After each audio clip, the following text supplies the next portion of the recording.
कोच्चि गोलचक्कर के बिरसा मुंडा पार्क में झारखंड जनतांत्रिक महासभा के सदस्यों ने एक प्रेस वार्ता आयोजित कर निजी कंपनियों में 75% स्थानीय को आरक्षण नहीं दिए जाने का विरोध किया है। महासभा के संयोजक कृष्ण लोहार ने बताया कि स्थानीय उम्मीदवारों के लिए वर्ष 2021 में नियोजन का कानून बनाया गया और जैसे यह कानून गजट में आया, उसके 3 महीने के अंदर प्राइवेट सेक्टर के सभी कंपनियों को झारखंड सरकार द्वारा बनाए गए पोर्टल में रजिस्ट्रेशन करना था, लेकिन ऐसा नहीं हुआ।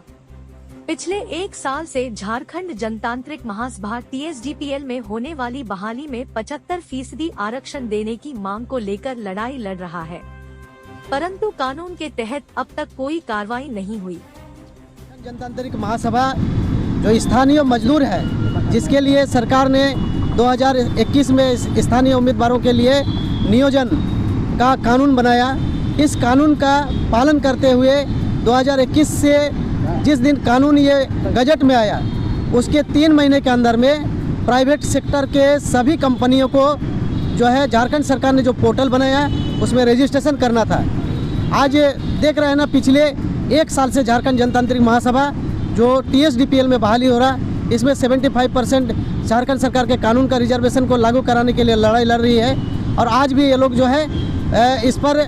उस कानून के तहत कोई कार्रवाई नहीं कर रहा। समय है 10 तारीख को हम लोग मजदूर सम्मेलन करेंगे एक, और उस सम्मेलन में हम लोग निर्णय लेंगे कि आगे ये सब कंपनी के खिलाफ में हमको क्या करना चाहिए हम लोग को।